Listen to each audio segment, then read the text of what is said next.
Reverend John Farrett, I wish you shalom. And just to let you know, we're in the continuing series called The Gospel According to Moses on the book of Exodus. And we've hit Exodus chapter 20 and the 10 words of God, Exodus 20 verses 1 through 17. And we're on episode 14 in that lesson 47 as we continue our intense study of what we call the Ten Commandments. So we're on the seventh commandment, Exodus 20, verse 14, and it's very interesting because it's just two Hebrew words, lo tanaf. Lo tanaf. We would say, thou shalt not commit adultery, and in the Hebrew it just says, no adultery. Now, most people would say that adultery is sex between a married woman and a married man. That's how it's looked upon today. In the ancient Near East, back in the days of the Exodus, there was kind of a split. Probably in the ancient Near East, most of the pagan nations would say adultery is sex with a married woman only. In Egypt, it was both sex with a married man or sex with a married woman. That's it. In other words, it had nothing to do in the ancient Near East with any other type of sexual behavior. So adultery is somebody, a man, a married man or a single man, having sex with a married woman, the woman, not his wife.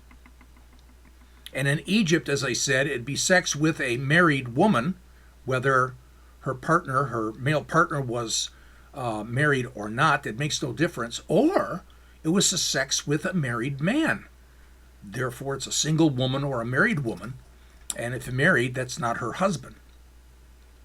Now, the church has gone way beyond this in many cases.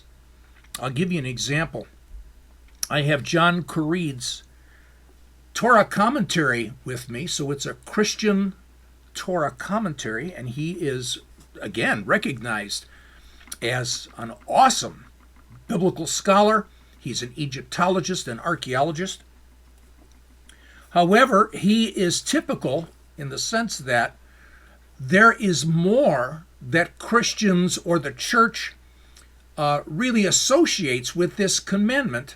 The commandment is just, like I said, two words, lo tanaf, no adultery. In his Torah commentary, he says that this commandment is not only designed to condemn adultery, but judges all forms of sexual impurity.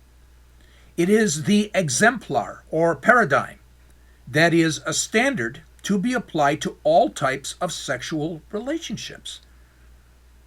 But ladies and gentlemen, the Bible doesn't say that. This is Curried's view.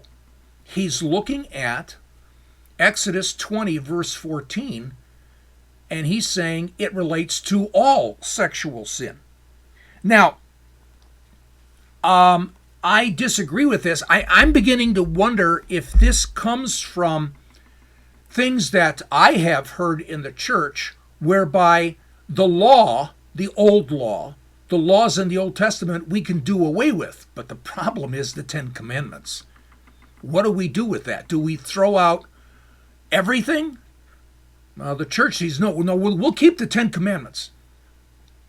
And so therefore, if that's all they're going to do, and they would say there are other forms of sexual sin, could it be perhaps that what the church has done is because they have dismissed all the other laws in the Old Testament, in the Hebrew Scriptures, that they take a look at this one commandment in the Ten Commandments and associate all sexual sin with that? I would tend to agree. Problem is, it dismisses our Jewish roots.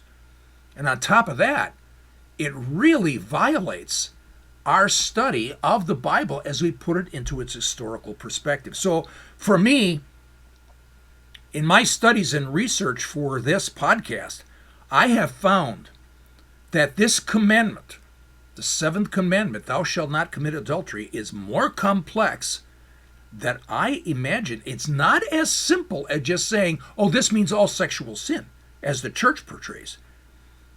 So when we put it in its historical context, we're not just dealing with sexual sin. Now, in the 15th century BC, as I've mentioned, all pagan cultures, they considered adultery to be a great sin. Matter of fact, those are the exact words that are used. We'll see this in another reference here shortly. And like I said, most pagan nations in the ancient Near East said adultery was sex with a married woman. So her partner would be an unmarried man or a married man who's not married to her. But the issue here is it's a great sin. Now, this is even true in Abraham's day.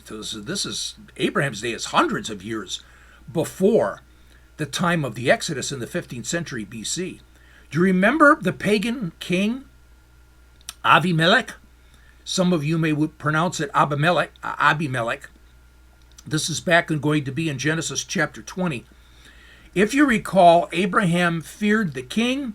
He feared that he would be killed because it seems to be a practice in those days in the pagan cultures that the king had such power that he could just take the woman that he wanted, and to make sure that everything was, you might say, agreeable, they would kill the husband.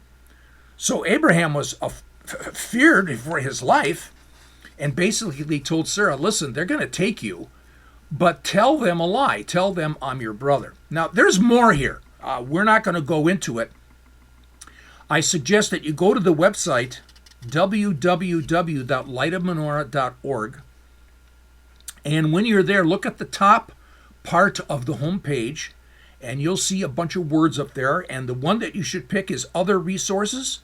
Once you're in Other Resources, choose Podcast Playlists, and then once you've done that, all the playlists for everything that I've done since March of 2020 are there, all the playlists, and choose Genesis, the Gospel according to Moses, Genesis, and find Lesson 42.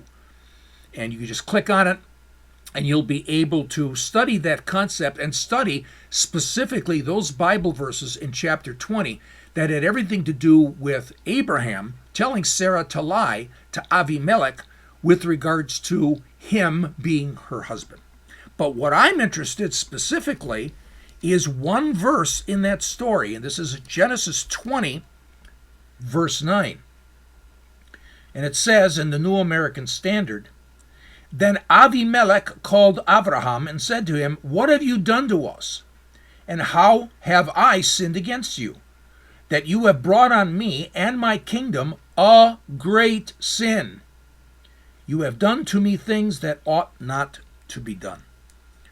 So here in Abraham's day, we see that Abimelech, a pagan king, is basically saying to sleep with a married woman, which is adultery, is a great sin.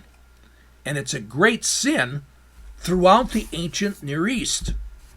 So I go to the InterVarsity Press Bible Backgrounds resource for the Old Testament, and they have commentary here because, again, the IVP, the InterVarsity Press Bible Backgrounds commentary on the Old Testament or the New Testament, we're dealing here with Bible history, archaeology, and with the ancient cultures.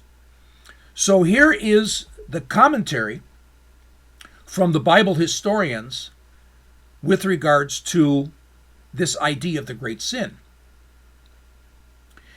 In Egypt, Mesopotamia, and Canaan, adultery was regularly referred to as the great sin and was considered extremely detrimental to society in that it was characteristic of anarchy. So the Hittite laws, the Middle Assyrian laws, the Code of Hammurabi all contain legislation against adultery.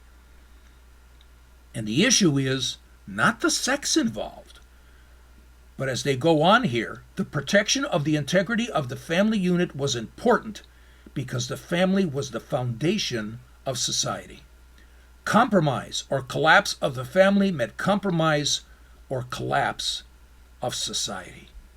Matter of fact, going into this more and finding other resources with regards to the ancient Near East and the marriage practices, divorce practices, and what was considered adultery in those days, a woman caught in adultery could actually be executed in those days.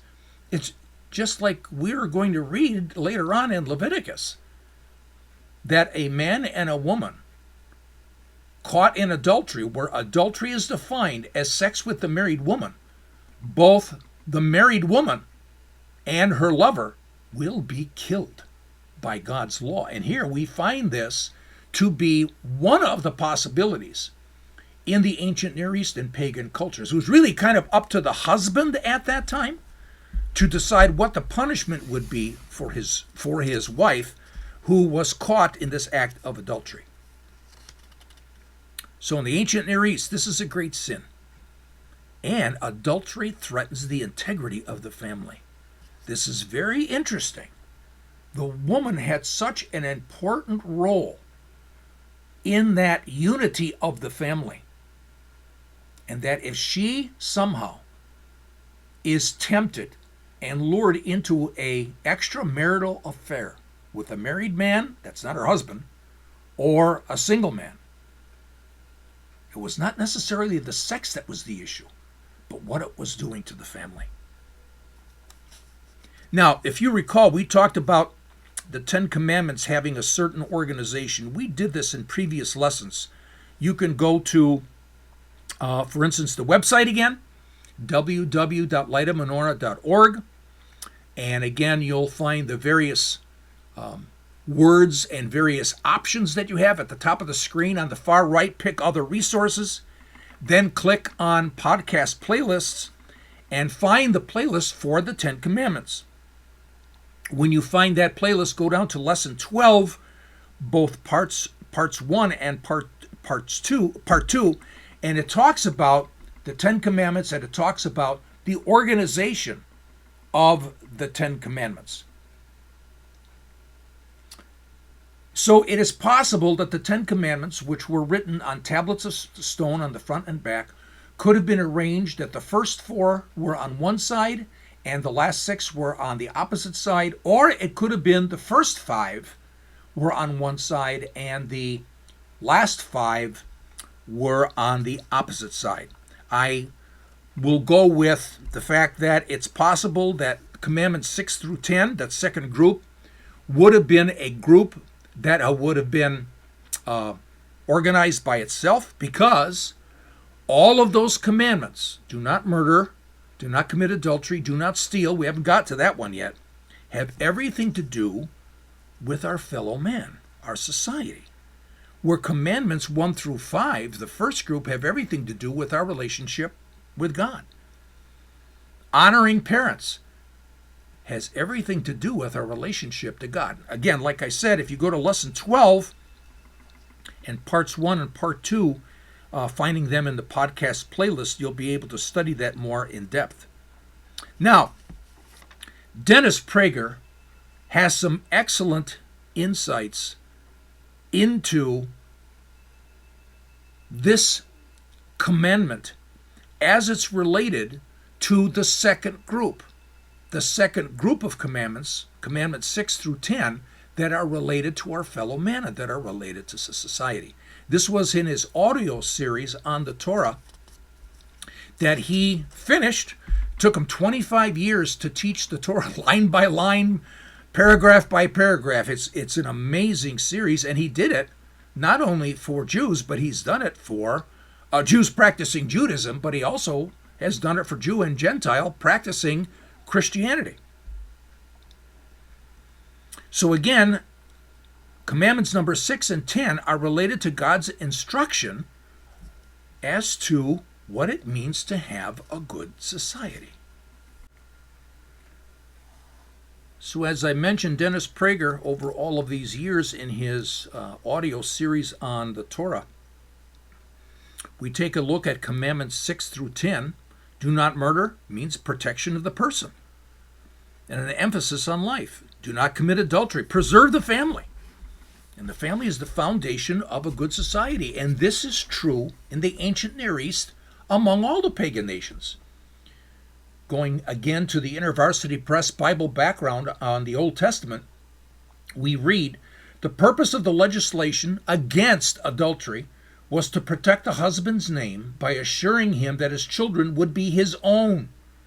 The law does not ensure marital fidelity. Its focus is paternity, not sexual ethics. The comment that I make there is, if indeed a woman, who is the one that can have children in a marriage, if she gives in and has an extramarital affair, what happens is this comes against the husband's name, it comes against his descendants, and this child that possibly could come out of this extramarital affair, this adulterous affair, would have no dad. So it just brings chaos into society. So the integrity of the family is protected rather than the integrity of the marriage. This is a natural result in societies that practice polygamy. So we go to the commandment number 8, do not steal, and this is to protect a person's possessions. Then the next commandment, thou shalt not bear false witness. That's more of a legal term in court.